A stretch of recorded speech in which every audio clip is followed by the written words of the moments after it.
वृक्ष नाही, वेल नाही, रोप नाही, कोंब नाही, पावसाळे संपले अन पावसाचे थेंब नाही।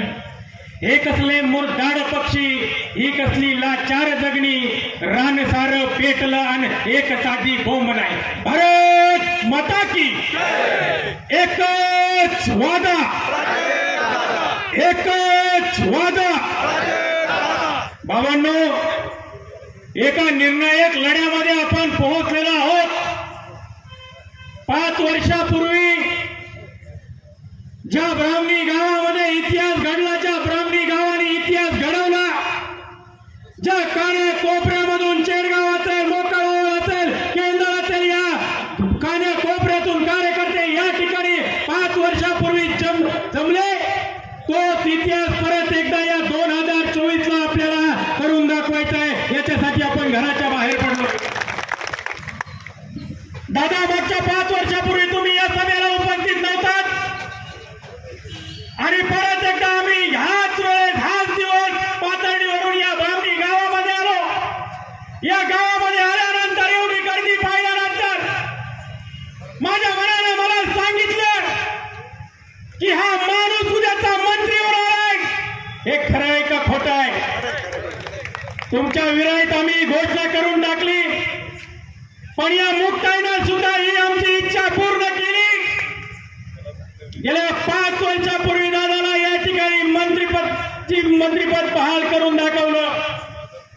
निवडणुका येणार आहेत, निवडणुका जाणार आहेत। आता आम्ही पाथर्डीचा दौरा करून आलो। कोण म्हणतो इकडं दोष येत आहे, तिकडं दोष येत आहे। अहो, लोक सभेमध्ये उभा राहून म्हणतात की आम्ही या गावातून लीड देऊ, अरे आम्ही त्या गावातून लीड देऊ। तुम्ही फक्त रावरीकरांनी तुमचं कर्तव्य बजावा।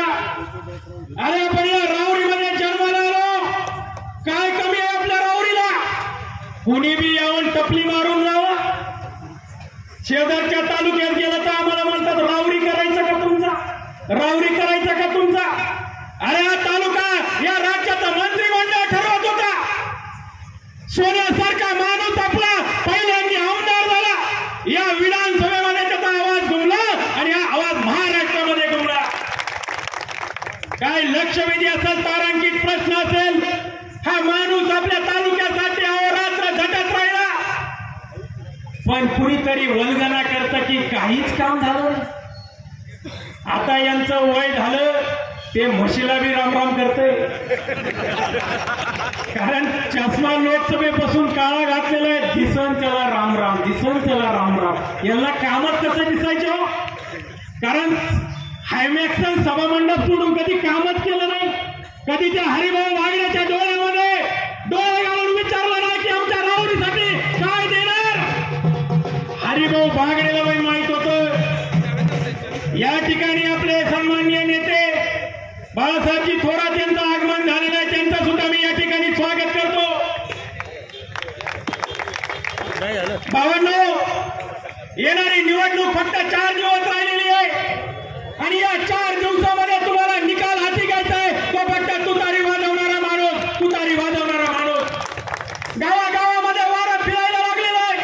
पाहुण्या रावळ्यांना सगळ्यांना फोन करून सांगा, येणारी लढाई दादाला आपल्या रावरीच्या जीवावरती लढायची आहे, हे तुम्ही लक्षामध्ये असू द्या।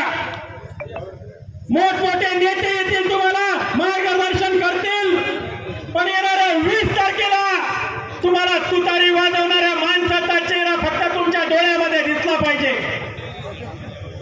या तालुक्याचे नेते शिवाजी राजे गारे पाटील यांनी सुद्धा सांगितलं होतं की प्रकाशराव, या तालुक्याची वाताहत झाली, कुठे तोड दाखवायला आपल्याला जागा राहिली नाही।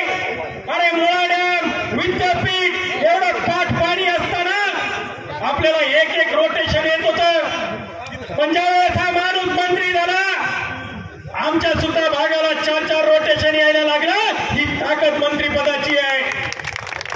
तेव्हा तुम्ही या ठिकाणी बसलेल्यांनी सगळ्यांनी ठरवून घ्या, तुम्हाला येणाऱ्या आमदाराला मतदान करायचं की कॅबिनेट मंत्र्याला करायचं। कारण पवार साहेबांनी सांगितलंय कॅबिनेट मंत्रीपद देतो, तुम्ही फक्त आमदारकीची तयारी करा आणि हा गुलाल आपल्याला येणाऱ्या 23 तारखेला घ्यायचा आहे। या ठिकाणी बोलणारे वक्ते भरपूर आहेत, म्हणून परत एकदा एक कवी असं म्हणतो, पुन्हा घ्यायचे शस्त्र हातात आणि पुन्हा माणसांची लढू या लढाई.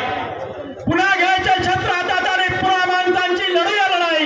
नव्याने ठार लावूया मनाला, कारण मनासारखे शस्त्र कुठेच नाही, मनासारखे शस्त्र कुठेच नाही. तुम्ही मनामध्ये आणा, ही तुतारी वाजवणारा माणूस अशी तुतारी वाजवेल की बुरानगरला हे कुठं जाऊन पडेल हे कळणार नाही. एवढंच अपेक्षा व्यक्त करतो. मी थांबतो.